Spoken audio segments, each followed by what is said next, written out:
KUAM News Extra. Pilar Carbullido from the Guam Office of Homeland Security is here, and we are actually going to do a demo right now of what to do in the event of an earthquake, of course, for the preparation of the Great Guam Shakeout, which is October 18th at 10:18 in the morning. We're obviously both standing up. She's decidedly shorter than I am, just a little bit.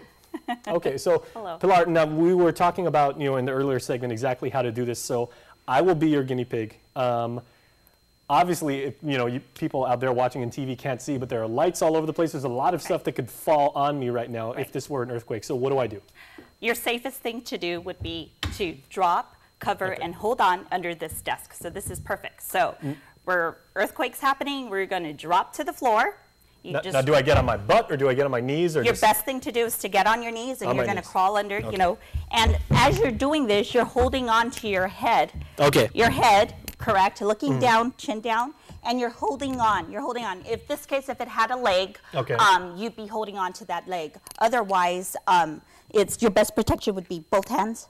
Okay, so just yes, and just make as tight a ball as I can. So right, exactly, until the shaking stops. Okay, so let's assume that I go there, and then you hear some people talking. Now, I guess the obvious question would be, and that's very easy. I'm saying, kids pick this up in a matter of minutes. Exactly.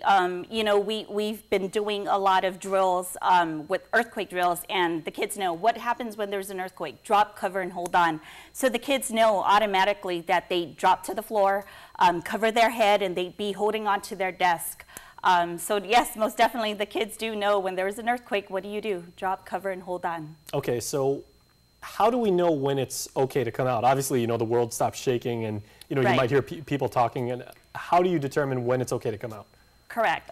Well, what happens is, of course, when the shaking has stopped, it's best that you do get up and that you're going to go. If you're out on the beach, you, of course, move up to higher ground. As the shaking stops, you go outside and get to a clearing. Gather your family members, and you go outside for safety. And if you're a little child, do you want to say just defer to an adult, or let your grown-ups or your uncles or your aunties make sure everything's okay before you come out? Of course, yes, yes. And we do. That is another thing we do practice is we tell them is, you drop, cover, and hold on whether there's an earthquake, and when it's done, you listen to the adult that's around you, whether it's your teachers, because with the schools, what they'd automatically do is they evacuate and they move to their safe place.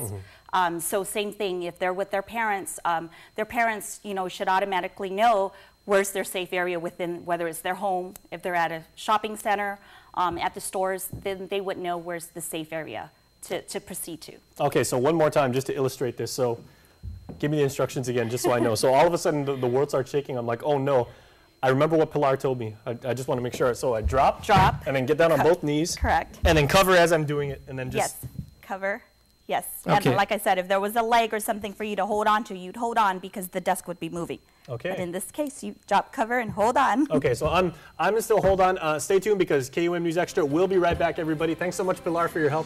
Thank you. I'm gonna make a tight ball. We will be back right after these messages, ladies and gentlemen. Please stay tuned. You're watching KUAM.